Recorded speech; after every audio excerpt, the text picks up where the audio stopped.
আলহামদুলিল্লাহ, আজ পবিত্র রবিউল আউয়াল মাসের তৃতীয় জুমাবার 19শে রবিউল আউয়াল, 12ই সেপ্টেম্বর, 28শে ভাদ্র।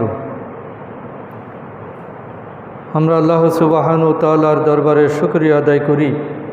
আল্লাহ তাআলা যথারীতি আমাদেরকে মসজিদে আসার তৌফিক দিয়েছেন, কবুল করেছেন। আমরা সবাই পড়ি আলহামদুলিল্লাহ।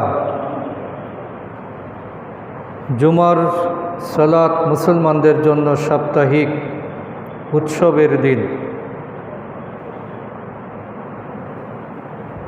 বান্দার জন্য নামাজটা হলো সবচেয়ে গুরুত্বপূর্ণ ইবাদত এবং সারাদিন কর্মব্যস্ত থাকার পরে আমাদের ইমানের যেটা ঘাটতি হয়, শয়তানি ওয়াসওয়াসা এবং বিভিন্ন প্রতিবন্ধকতার কারণে আমরা যেটা আল্লাহ থেকে দূরে সরে যাই, নামাজ আদায়ের মাধ্যমে মূলত সেটা আবার নতুনভাবে প্রাণ দেওয়া হয়। একটা গাড়ি চলতে চলতে যখন তেল ফুরিয়ে যায়, তখন তাকে ফিলিং স্টেশনে গিয়ে আবার নতুনভাবে তেল দিতে হয়। মুসলমানদের ইমানের তেল হলো নামাজ। গাড়ি ছাড়া, তেল ছাড়া গাড়ি চললে যেমন অ্যাক্সিডেন্ট হয়ে যায়, আগুন ধরে যায়, তেমনি যেই বান্দা আল্লাহর মসজিদ থেকে দূরে থাকে, নামাজের সাথে সম্পর্ক থাকে না, তার ইমানের মধ্যেও আগুন ধরে যায়।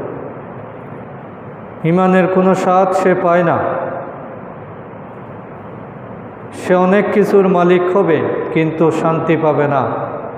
কারণ অন্তরের শীতলতা, আল্লাহ তাআলার রহমত পাওয়ার যে জায়গা, আল্লাহর কাছে সিজদা দেওয়া, আল্লাহর কাছে আত্মসমর্পণ করা, সেই সৌভাগ্য থেকে যারা বঞ্চিত হয়, তাদের পুরো জীবনটাই আসলে ব্যর্থতায় ভরা।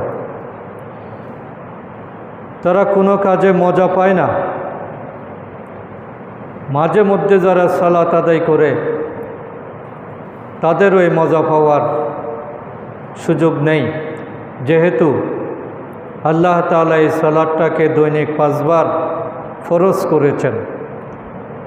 সেই 5 বার ফরজের দায়িত্ব অবহেলা করে শুধু সাপ্তাহিক হাজিরা দিলে ওটার কোনো বিকল্প হবে না। এই জন্য জুমার নামাজের উপকারিতা, জুমার নামাজের শান্তি, জুমার নামাজের বরকত তাদের পক্ষেই পাওয়া সম্ভব যারা প্রতিদিন ফরজ নামাজ আদায় করে। আমাদের দেশে সাপ্তাহিক মুসল্লির সংখ্যা অনেক বেশি। তারা ফরজ নামাজ শুরুর কিছুক্ষণ আগে আসে, আবার নামাজ শেষ করেই দ্রুত বের হয়ে যায়।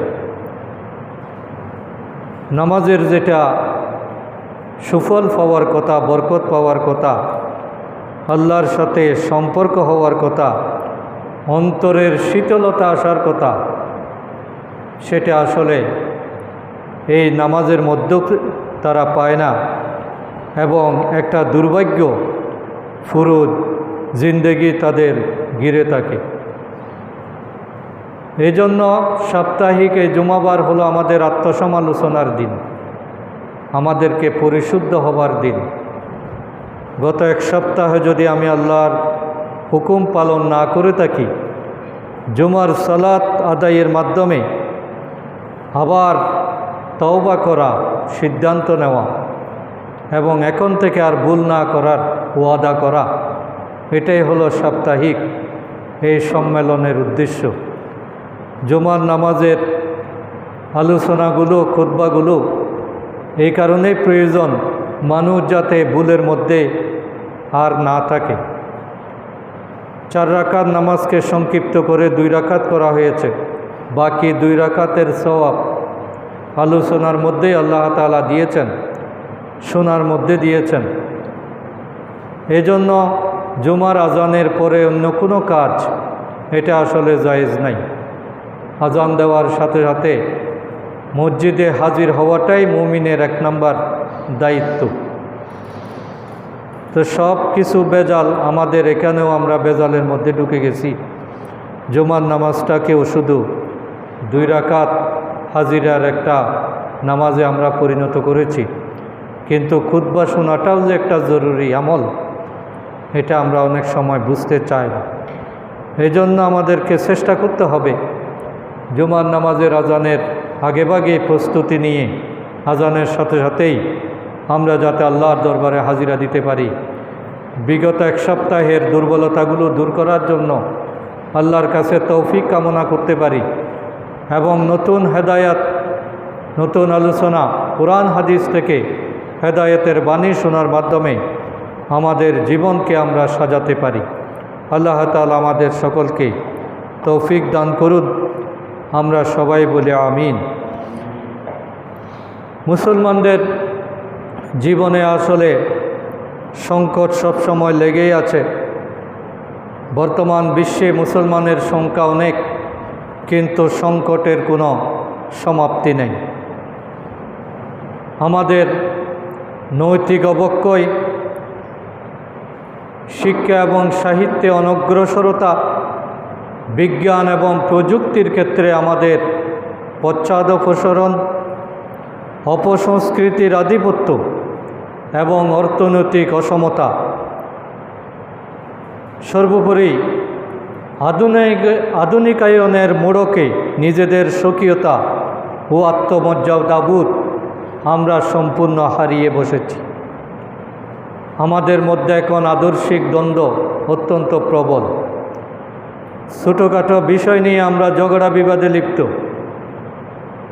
অপ্রয়োজনীয় বিষয়ে আমরা সময় নষ্ট করছি প্রচুর।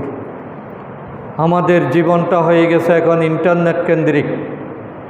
যা কিছু সময় পাই, যা কিছু অবসর পাই, এটা মোবাইল দেখতে দেখতে, কম্পিউটার চালাতে চালাতেই আমাদের সময়গুলো শেষ হয়ে যাচ্ছে। আমাদের মধ্যে অবাধ বুকবিলাস, অসুস্থ প্রতিযোগিতা, এটা প্রবল আকার ধারণ করেছে। আমরা আমাদের আসল দায়িত্ব কর্তব্যের কথাও প্রায় ভুলতে বসেছি। আমাদের মধ্যে নৈতিক শিক্ষার কোনো ব্যবস্থা নাই। প্রিয় নবী সাল্লাল্লাহু আলাইহি ওয়াসাল্লামের আলোচনাটাকেও আমরা মৌসুমি বিষয়ে পরিণত করেছি। রবিউল আউয়াল মাস আসলে নবীর কথা স্মরণ হয়, কিন্তু সারা বছর যে নবীর আদর্শ মেনে চলতে হয় এটা আমরা মনে রাখতে পারি না। এর মূল কারণ হলো যে আমাদের মহানবী সাল্লাল্লাহু আলাইহি ওয়াসাল্লাম লোক গঠন, সমাজ সংস্কার এবং সমাজ পরিবর্তনের যে পদ্ধতিটি ছিল, এটি ছিল অত্যন্ত সুপরিকল্পিত, বিজ্ঞানসম্মত, বুদ্ধিভিত্তিক এবং খুবই ধীরে সুস্থে। রাসূল সাল্লাল্লাহু আলাইহি ওয়াসাল্লামের প্রত্যেকটি কথার পেছনে, কাজের পেছনে, কর্মসূচির পেছনে একটা হিকমত জড়িত ছিল, যার কারণে তার জীবনে আমরা অনেক সমস্যা দেখতে পাই। কোনো সময় তিনি নিজে মার খেয়েছেন, আবার প্রয়োজন মতো তিনি মার দেওয়ারও ব্যবস্থা করেছেন। কোনো সময় তিনি প্রচণ্ড ধৈর্য ধারণ করেছেন, আবার সময়ের ব্যবধানে তিনি উপযুক্ত প্রতিশোধও গ্রহণ করেছেন। কিন্তু নবী করিম সাল্লাল্লাহু আলাইহি ওয়াসাল্লামের সেই উজ্জ্বল আদর্শ থেকে আমরা দূরে সরে গিয়ে আমরা নবীর আলোচনাটাকে সীমিত করে ফেলেছি।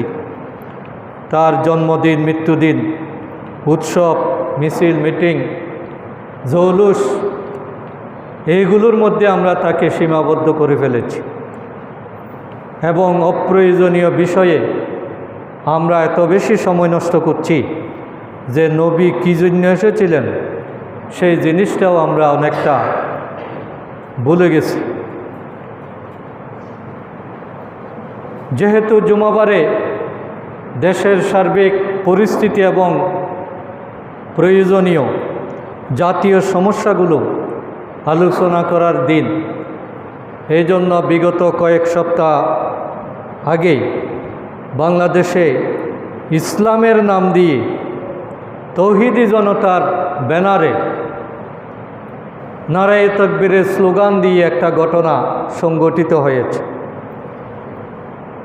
এই ঘটনাটা হওয়ার পরে আমি ব্যক্তিগতভাবে অনেক চিন্তা করেছি যে যারা এই ঘটনাটা সংগঠিত করলেন তাদের কাজটা কতটুকু ইসলাম সমর্থন করে।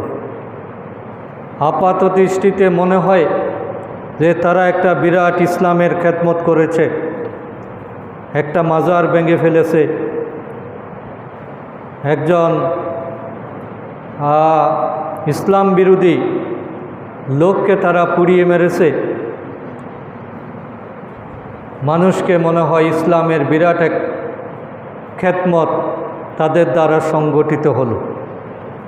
কিন্তু কোরআন হাদিস স্টাডি করার পরে রসুল করিম সাল্লাল্লাহু আলাইহি সাল্লামের বিভিন্ন হাদিস আমি যখন এ সংক্রান্ত পড়লাম তখন আমার কাছে মনে হলো যে এতে তারা যে কাণ্ডটা ঘটিয়েছে, জোশের ঠেলায় হুঁশ হারিয়ে ইসলামের নামে যে কারবারটা তারা করেছে,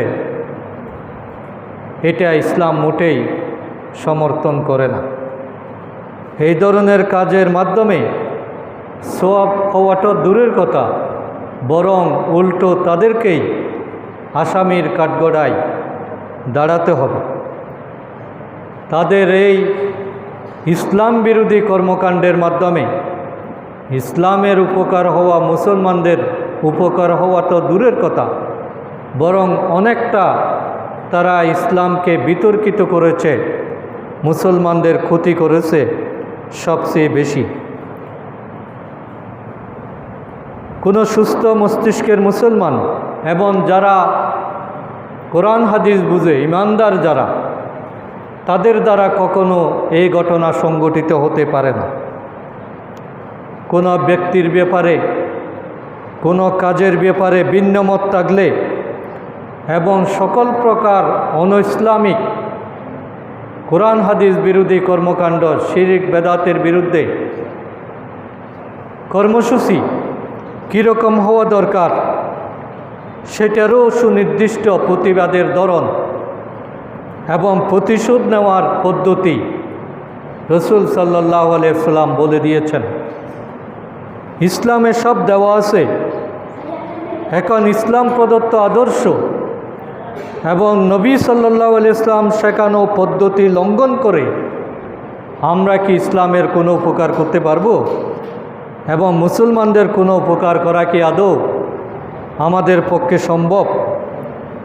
বরং এটা হলো স্বল্প বুদ্ধি, মাথামোটা, অদূরদর্শী, উগ্র, ধর্মান্ধ এবং ইসলাম সম্পর্কে চরম অজ্ঞ কিছু উচ্ছৃঙ্খল ব্যক্তিদেরই একটি হীন কর্মকাণ্ড, যেটা ইসলামের ক্ষতি করেছে, মুসলমানদের ক্ষতি করেছে। যে লোকটার মাজার ভাঙা হলো এবং যাকে পুড়ানো হলো, এই ধরনের কর্মকাণ্ডে ইসলাম মোটে সমর্থন করে না। এখানে প্রথম অপরাধ যেটা, সেটা হলো প্রত্যেক দেশে একটা আইন থাকে। একটা দেশ আইন এবং সংবিধান দ্বারা পরিচালিত হয়। যত অপরাধেই হোক, আইন নিজের হাতে তুলে নেওয়া, এটার এই অধিকার ইসলাম কাউকে দেয়নি। যে কোনো অপরাধের শাস্তি সেটা রাষ্ট্রীয়ভাবে করতে হবে, প্রশাসন দিয়ে করতে হবে, কর্তৃপক্ষের মাধ্যমে করতে হবে। নিজে আইন হাতে তুলে নেওয়া, এটা ইসলাম অনুমোদন করে না। তাইলে প্রথম অপরাধ হলো তারা দেশের প্রশাসনকে অস্বীকার করেছে, সংবিধানকে অস্বীকার করেছে এবং আইন নিজের হাতে তুলে নিয়েছে। এভাবে নিজে নিজে শাস্তি দেওয়া, এটা ইসলাম অনুমোদন করে না। 2 নম্বর যে বিষয়টা তারা লঙ্ঘন করেছে সেটা হলো মৃতদেহকে পুড়ানো। এটা একটা মারাত্মক গুনার কাজ, সেটা যারই হোক।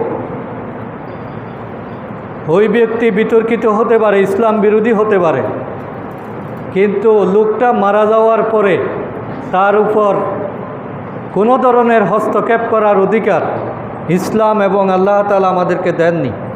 কারণ মারা যাওয়ার পরে সে হলো আল্লাহর কাস্টডিতে। একজন মানুষ যতক্ষণ জীবিত আছে ততক্ষণ তার উপর আইন, কিন্তু মারা যাওয়ার পরে মানুষের কোনো আইন তার উপর আর চলতে পারে না। এখন আল্লাহ তার সাথে কি আচরণ করবেন আমরা তো সেটা জানি না। যেহেতু আল্লাহর কাছেই সে চলে গেছে, মৃত্যুর পরে তাকে আবার কবর থেকে তুলে এনে তার উপর অত্যাচার করা, অপমান করা, পুড়িয়ে দেওয়া, এটা ইসলাম মোটেই সমর্থন করে না। নবী করিম সাল্লাল্লাহু আলাইহি সাল্লামের জীবন তার সাক্ষী। একবার তিনি সাহাবায়ে কেরাম নিয়ে বসে আছেন, হঠাৎ দেখা গেল একটা লাশ আসতেছে, ইহুদির লাশ। ইহুদিরা ওই লাশটাকে দাফন করার জন্য নিয়ে যাচ্ছে। আল্লাহ রসুল সাথে সাথে ওই লাশ দেখে তিনি দাঁড়িয়ে গেলেন। সাহাবায়ে কেরাম জিজ্ঞেস করলেন, ইয়া রাসূলুল্লাহ, আপনি কেন দাঁড়ালেন? লোকটা তো ইহুদি।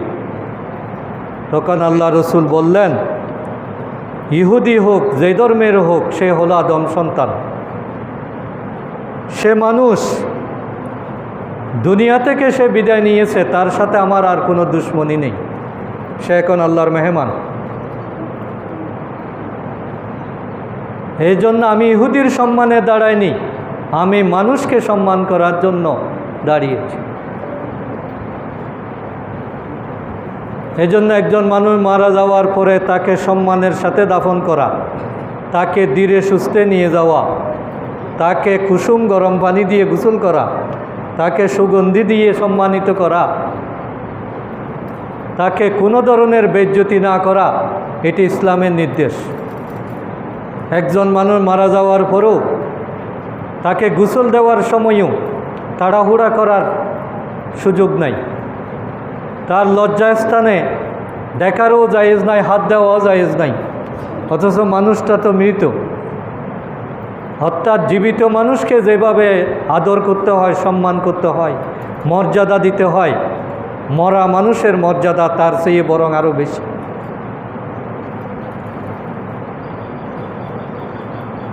রসুল সাল্লাল্লাহু আলাইহি ওয়াসাল্লামের বুখারী শরীফের হাদিস, যে তিনি বলেছেন, তোমাদের কোনো শত্রু যদি মারা যায়, একজন কাফের মুশরিক, সে মারা গেল, যুদ্ধে মারা গেল, তোমার সাথে লড়াই করতে করতে মারা গেল, মারা যাওয়ার পরে তার লাশের উপর কোনো ধরনের অত্যাচার করা যাবে না, তার লাশকে বিকৃত করা যাবে না, তাকে আগুন দিয়ে শাস্তি দেওয়া যাবে না।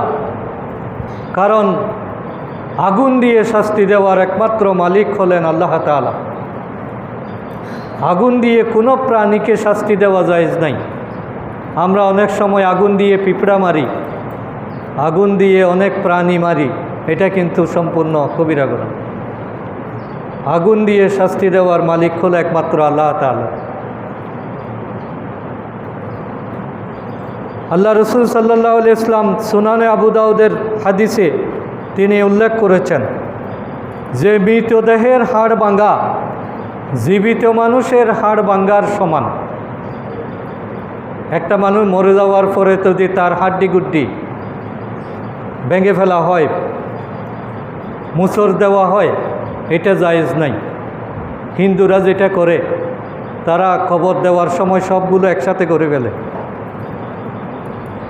এটা জীবিত মানুষকে এরকম হাড় ভাঙলে যেরকম গুনাহ, মৃত মানুষকে এভাবে হাড় ভেঙে ফেললে কীরকম গুনাহ। এই জন্য জীবিত মানুষকে তাড়াতাড়ি সোজা করে দেওয়া এটা সুন্নত। কেউ যদি বাঁকা অবস্থায় মারাও যায়, তাড়াতাড়ি তাকে সোজা করা এটাই নিয়ম। তাহলে জীবিত মানুষের চেয়ে মৃত মানুষের উপর কোনো ধরনের অপমান এটা ইসলাম সমর্থন করে না। সামান্য অবমাননা এবং গুরুতর গুনাহ করা, গুরুতর অন্যায় এটা। আল্লাহ রসুল বুখারী শরীফের হাদিসের মধ্যে আছে, তিনি বলেছেন যে তোমরা কোনো মৃত মানুষকে গালি দিও না। তুমি জানো লোকটা খুবই খারাপ, কিন্তু মরার পরে গালি দেওয়া জায়েজ নেই, কারণ তারা তাদের কর্মফল ভোগ করছে। যেখানে গালি দেওয়াকে নিষেধ করা হয়েছে, সেখানে মৃতদেহের উপর আক্রমণ করা এটা কিভাবে জায়েজ হতে পারে? নবী করিম সাল্লাল্লাহু আলাইহি সাল্লাম আরও বলেছেন, মুসলিম শরীফের হাদিস, যে তোমরা কবরের উপর বসো না, কবরে হেলান দিয়ে তোমরা কোনো গল্পগুজব করবে না, এবং কোনো কবর ভাঙা যাবে না। কবর ভাঙতে তিনি নিষেধ করেছেন। কবরের উপর যদি কোনো সংস্কার করতে হয়, তাহলে সেটা আদবের সাথে করতে হবে। ওখানে কোনো ঘরবাড়ি নির্মাণ করা যাবে না, এবং ওখানে বসে গল্পগুজব করা এটা সম্পূর্ণ নিষেধ। তাহলে যেই কাজটা ওই ব্যক্তির আকীদা আমল সম্পর্কে আমরা সঠিক ইনফরমেশন জানি না, যতটুকু অনলাইনে এসেছে তার কোনো কাজেই ইসলাম সম্মত নয়, কিন্তু সেটার অজুহাত দিয়ে তার লাশের উপর যেটা করা হলো, এটা আসলে যারাই করেছেন তারা আল্লাহর কাছে আসামির কাঠগড়ায় তাদেরকে দাঁড়াতে হবে। তারা মনে করছে আমরা ইসলামের বিরাট খেদমত করে ফেলেছি। না, আপনি ইসলামের একটা বিকৃত ধারণা আপনি জনগণকে দিলেন। এইভাবে হলে তো দেশে কোনো শৃঙ্খলা থাকবে না, কোনো মানুষের ইজ্জত আবরু তো নিরাপদ থাকবে না। রাজনৈতিক দলগুলো একসময় করেছে, লাশের উপর নর্তন কুর্দন করেছে, লাশকে বিকৃত করেছে, লাশকে পুড়িয়েছে, পিটিয়ে পিটিয়ে মরে যাওয়ার পরেও পাথর নিক্ষেপে হত্যা করা হচ্ছে। তাহলে তারা তো জাহেল, তারা মূর্খ। কিন্তু আপনি আলেম হয়ে, আপনি কোরআন হাদিস জানার পরে, টুপি মাথায় দিয়ে দাড়ি রেখে আপনি মসজিদের খতিব, আপনাদের নেতৃত্বে কিভাবে এই ধরনের অনইসলামিক কর্মকাণ্ড হতে পারে? আপনার তো উচিত ছিল এটাকে বাধা দেওয়া, রাষ্ট্রীয়ভাবে ব্যবস্থা নেওয়ার ব্যবস্থা করা। রাষ্ট্র যদি কোনো ব্যবস্থা নেয়, আপনার তো কোনো দায় দায়িত্ব নাই, আপনি তো বাধ্য না এটার জন্য। আপনাকে বলা হয়েছে আপনার সাধ্যের মধ্যে কাজ করার জন্য। জোর করে ইসলাম প্রতিষ্ঠা করা, জোর করে অপরাধীকে শাস্তি দেওয়ার দায়িত্ব আপনাকে তো দেওয়া হয়নি।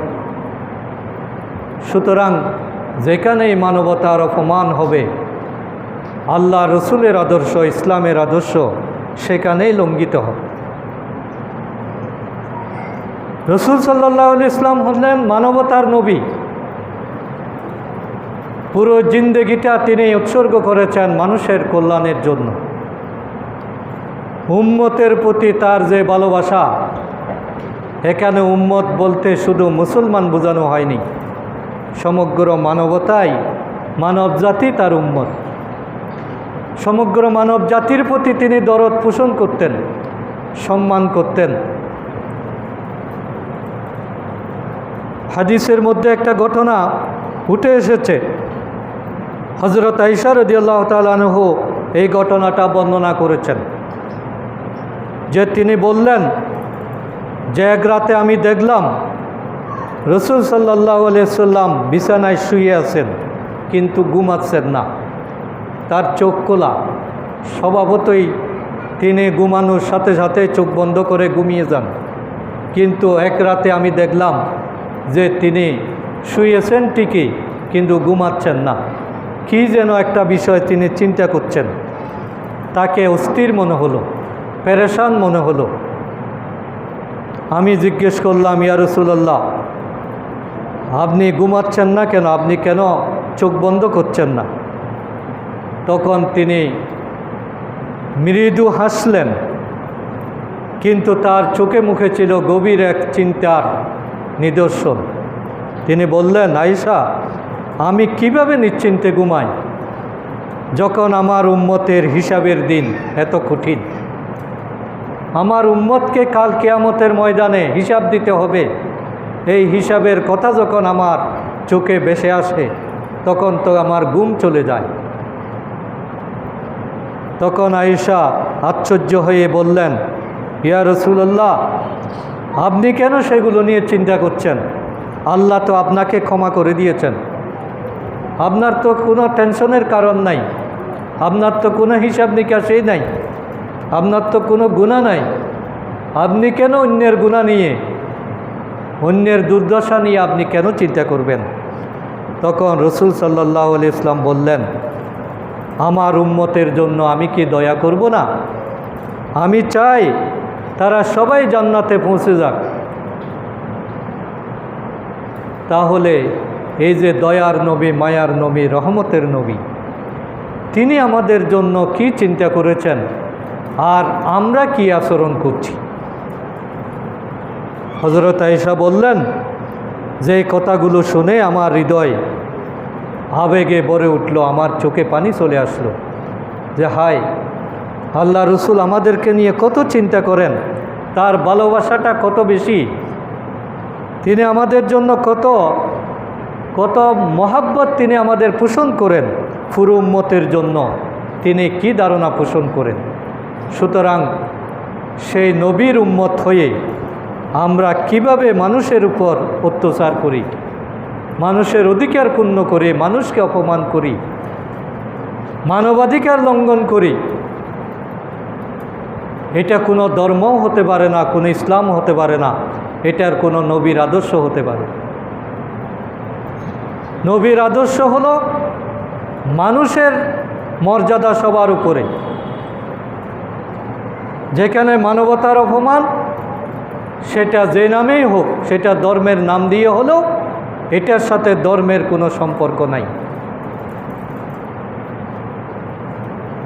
রাসূল সাল্লাল্লাহু আলাইহি ওয়াসাল্লাম বিদায় হজের ভাষণে সুস্পষ্টভাবে বলে দিয়েছে যে সাদার উপরে কালোর, কালোর উপরে সাদার, আরবের উপর অনারবের, অনারবের উপর আরবের আলাদা কোনো মর্যাদা নাই। মর্যাদার মাপকাঠি হলো একটাই, আল্লাহর কাছে যিনি সম্মানিত তিনিই আমাদের কাছে সম্মানিত। এবং মানুষের এই মর্যাদা দিতে গিয়ে, মানবাধিকার দিতে গিয়ে তিনি তার সারা জীবন ব্যয় করেছেন। এক ইহুদি মসজিদে নববীতে এসে উদ্দেশ্যমূলকভাবে প্রস্রাব করা শুরু করল। সে টেস্ট করতেছে যে ইনি কি আসলে নবী নাকি অন্য কিছু, নবীর আচরণ কি নবীর মতো হয় কি না। এই জন্য মসজিদে এসে সে প্রস্রাব করা শুরু করল। সাহাবায়ে কেরাম অনেকেই সেখানে ছিলেন, সবাই দৌড়ে গেলেন যে বেয়াদব, কী করো, এই পবিত্র ঘরে তুমি প্রস্রাব করতেছ। সবাই মারার জন্য দৌড়ে গেল। আল্লাহ রসুল বললেন, থামো, সে প্রস্রাব করা শুরু করেছে, তাকে এটা শেষ করতে দাও।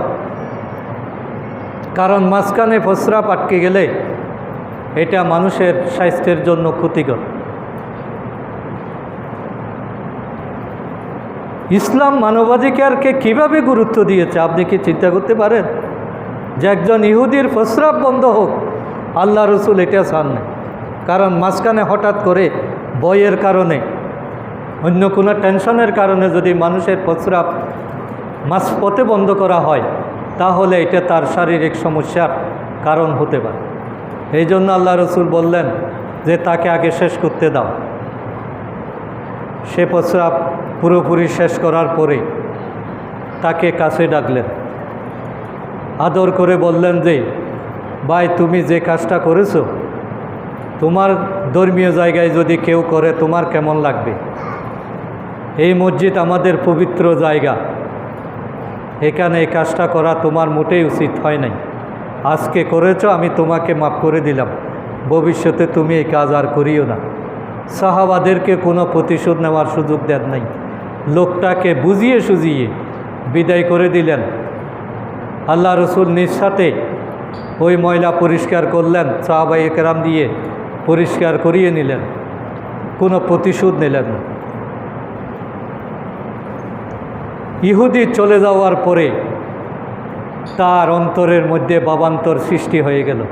সে বুঝতে পারল যে এই লোক কোনো সাধারণ লোক না। সাধারণ লোক হলে অবশ্যই আমাকে মারধর করত, আমাকে আজকে জীবন্ত আসতে দিত না। কিন্তু আমি এত মারাত্মক অপরাধ করার পরও তাকে আমি গরম হতে দেখলাম না, চেহারা খারাপ করতে দেখলাম না, দুর্ব্যবহার করতে দেখলাম না, কোনো প্রতিশোধ নিতে দেখলাম না। তাহলে ইনি নবী না হয়ে আর কে হবে? কিছুক্ষণ পরে এসে ওই ব্যক্তি ঈমান এনে ফেললেন। এটাই ইসলাম। ইসলাম কখনো প্রতিশোধ নেওয়ার মাধ্যমে মানুষ আকৃষ্ট হয় নাই। ইসলাম এসেছে উদারতার মাধ্যমে, ইসলাম এসেছে ভালো ব্যবহারের মাধ্যমে। আল্লাহ রসুলের জীবনে এরকম অসংখ্য ঘটনা আছে যেগুলো তার মানবাধিকারের পরিচয় বহন করে। যে তায়েফবাসীরা তাকে আহত করেছে, 3 বার বেহুশ হয়েছেন তায়েফের ময়দানে আল্লাহ রসুল। তার জুতা মুবারক শরীরের সাথে লেগে গেছে রক্তের কারণে। জিব্রাইল এসে বলল, ইয়া রাসূলুল্লাহ, আপনি আদেশ দিন 2 পাহাড় মিলিয়ে দিই, একটা কাফেরও যাতে বেঁচে না থাকে। আল্লাহ রসুল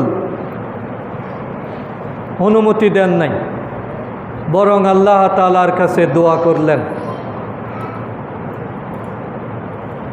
আল্লাহ রসুল বললেন, আল্লাহুম্মা আগফিরলি, আল্লাহুম্মা আগফির, হে আল্লাহ তাআলা আপনি তাদেরকে মাফ করে দিন। লিকৌমিন ফাইন্নাহুম লা ইয়ালামুন, এই কওমকে আপনি ক্ষমা করে দিন, এই জাতিকে আপনি মাফ করে দিন, কারণ লা ইয়ালামুন, তারা জানে না। তারা জানে না বলেই আমার উপর অত্যাচার করেছে, আমাকে পাথর মেরেছে, আমাকে রক্তাক্ত করেছে। সুতরাং আপনি তাদেরকে ক্ষমা করে দিন। আল্লাহ রসুলের এই দোয়ার কারণে তায়েফের ময়দান ইসলামের সবচেয়ে উর্বর ভূমি। সমগ্র সৌদি আরবের মধ্যে তায়েফ হলো সবচেয়ে আরামদায়ক জায়গা, সবচেয়ে ফল ফ্রুট পাওয়ার জায়গা, সবচেয়ে শান্তিময় জায়গা। আল্লাহ রসুলের দোয়া আল্লাহ তাআলা সেভাবে কবুল করেছেন এবং তায়েফবাসীদেরকে ইসলামের জন্য কবুল করেছেন। আল্লাহ রসুল বললেন যে আমি বদদুয়া দিয়ে মানুষে যদি মেরে ফেলি তাহলে আমি ইসলাম প্রচার করব কাদের কাছে? ছাত্র ফেল করেছে এই জন্য নাম কাটা দিয়ে যদি আমি বের করে দিই, আমি পড়াবো কাদেরকে? সুতরাং আমার কাজ কাউকে বিতাড়িত করা না, আমার কাজ হলো বুকে টেনে নেওয়া, আমার কাজ হলো সংশোধন করা, আমার কাজ হলো ভুল ধরিয়ে দেওয়া। প্রতিশোধ নেওয়ার জন্য আমি আসিনি। রাসূল সাল্লাল্লাহু আলাইহি সাল্লামকে যারা দীর্ঘ 13 বছর ধরে মক্কায় কষ্ট দিয়েছে, এক মুহূর্তের জন্য শান্তিতে থাকতে দেয়নি, শেষ পর্যন্ত হত্যা করার জন্য তার বাড়িঘর ঘেরাও করেছে। হিজরতের সময় তাকে খুঁজেছে হত্যা করার জন্য, এবং মদিনায় যাওয়ার পরেও এই মক্কার লোকেরা বারবার রাসূল সাল্লাল্লাহু আলাইহি ইসলামের উপর আক্রমণ করার চেষ্টা করেছে। এই ধরনের 23 বছর দ্বারা নির্যাতন করলো, জ্বালাতন করলো, তার উপর প্রতিশোধ নেওয়ার চেষ্টা করলো। 23 বছর পরে মক্কাতে যখন তিনি মক্কা বিজয় করলেন 8ম হিজরিতে, তখন তিনি তাদের প্রতি কী আচরণ করলেন? তাকে বাধা দেওয়ার কোনো লোক সে সময় মক্কায় ছিল না। সবাই নিরাপদে চলে যাচ্ছিল এবং যারা যাওয়ার রাস্তা ছিল না তারা মৃত্যুর আশঙ্কা করছিল যে আল্লাহ রসুল ডুববেন আর সবাইকে কচুকাটা করে আমাদের এই যে অন্যায় আমরা করেছি দীর্ঘদিন তার প্রতিশোধ তিনি নেবেন। কিন্তু হাদিসের মধ্যে বর্ণনায় পাওয়া যায় আল্লাহ রসুল যখন মক্কায় প্রবেশ করেন তখন তিনি ঘোড়ার উপর উটের উপর বসা ছিলেন, কিন্তু তার চেহারাটা ছিল, মাথাটা ছিল নিচু। তিনি উদ্ধত শাসকের মতো, অহংকারী বাদশার মতো মক্কায় প্রবেশ করেন নাই। তিনি একজন বিনয়ী আল্লাহর একজন বান্দা হিসাবে মক্কায় প্রবেশ করেছেন। তিনি ছিলেন ক্ষমাশীল, তিনি ছিলেন নম্র, তিনি ছিলেন বিনয়ী এবং তিনি ছিলেন অবনত মস্তক। মক্কাবাসীদেরকে বললেন, তোমরা কি করেছো না করেছো এগুলো আমি সব ভুলে গিয়েছি। তোমাদের কারো প্রতি আমাদের কোনো অভিযোগ নাই, কোনো প্রতিশোধ নাই। তোমরা সবাই মুক্ত। তোমরা আগে যেভাবে ছিলে আজকে মক্কা বিজয়ের পরও আমার হাতে তোমরা সবাই নিরাপদ। কোনো মুসলমান তোমাদের উপর প্রতিশোধ দেবে না। আমি তো নেওয়ার প্রশ্নই আসে না। তবে 4-5 জন ব্যক্তির নাম ধরে তিনি বললেন যে এই লোকদেরকে কোনো ক্ষমা করা যাবে না। এরা যদি কাবা শরীফের গিলাফ ধরেও আশ্রয় নেয় তাদেরকে তোমরা যেখানেই পাও হত্যা করো।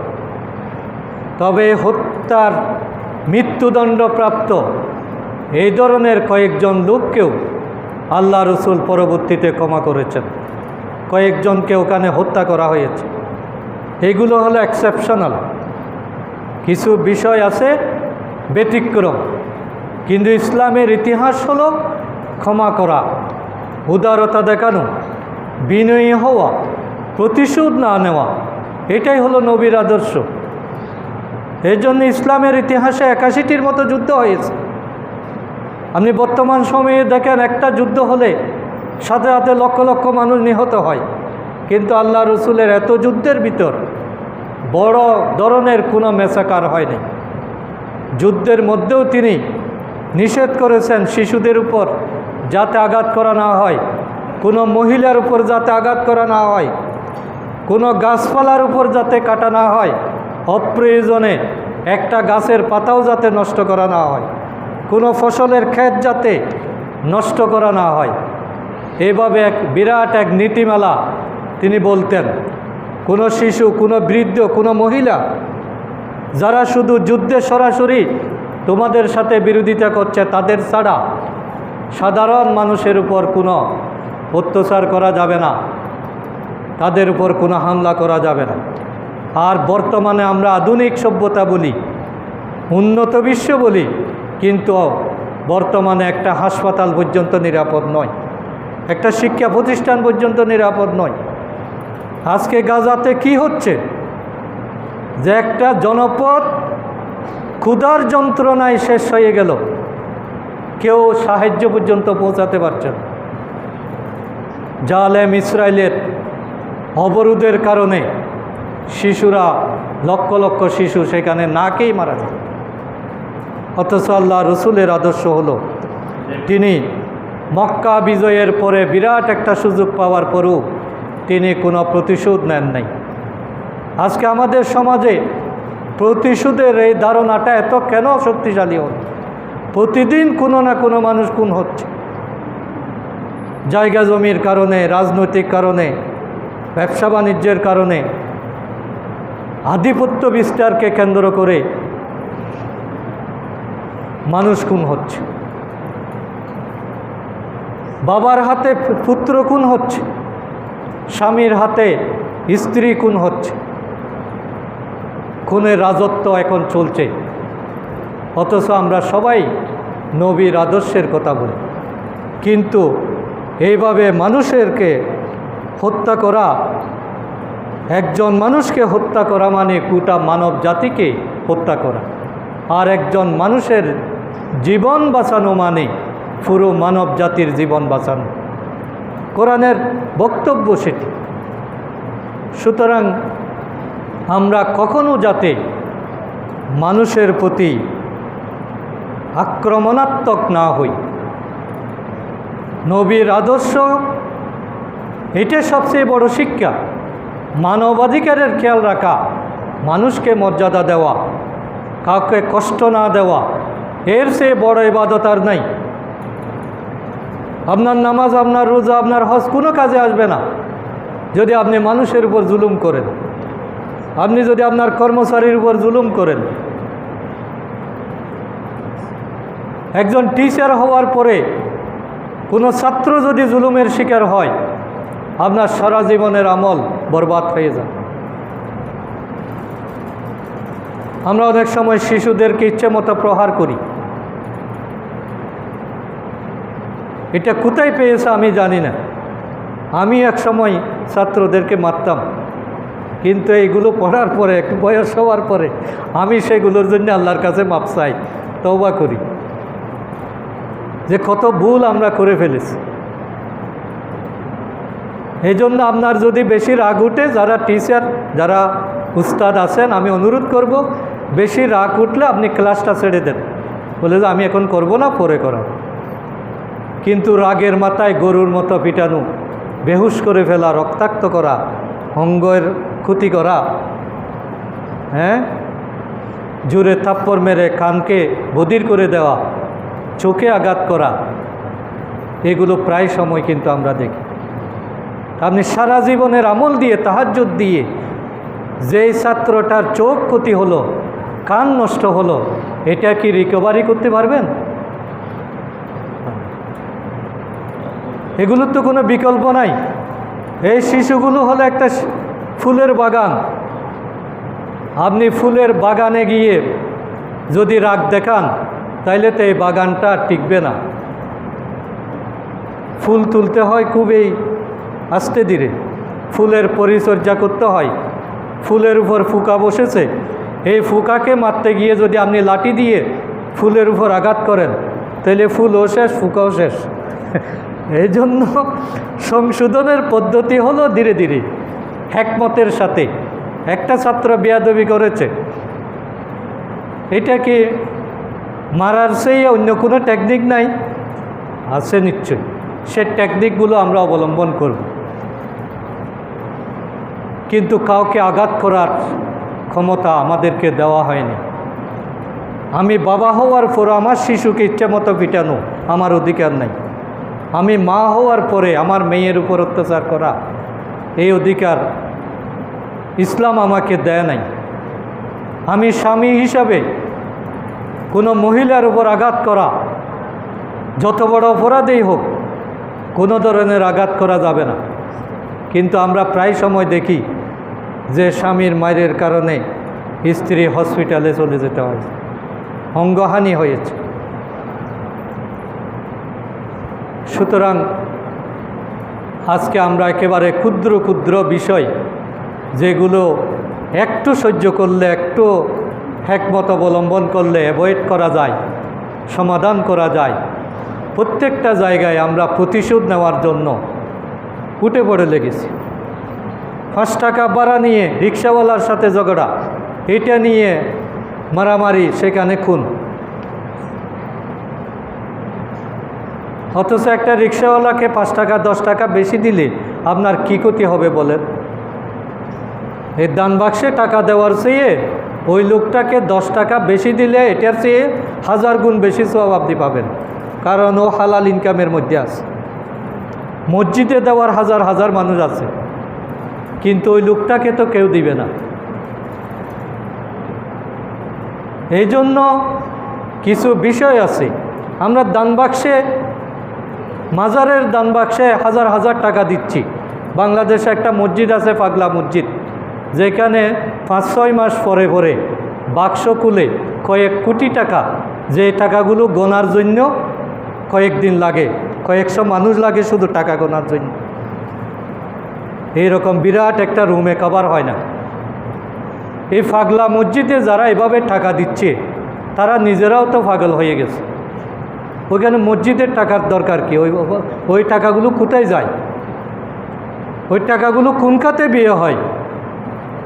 ওই টাকাগুলো নিশ্চয়ই ইসলামের কোনো উপকারে আসে না, ওইগুলো একটা ব্যবসা। এই মাজারে যে টাকাগুলো তারা যারা মাজার পাহারা দেন, এই টাকাগুলো কোথায় যায়? এগুলো কি ইসলামের কোনো কল্যাণে আসে?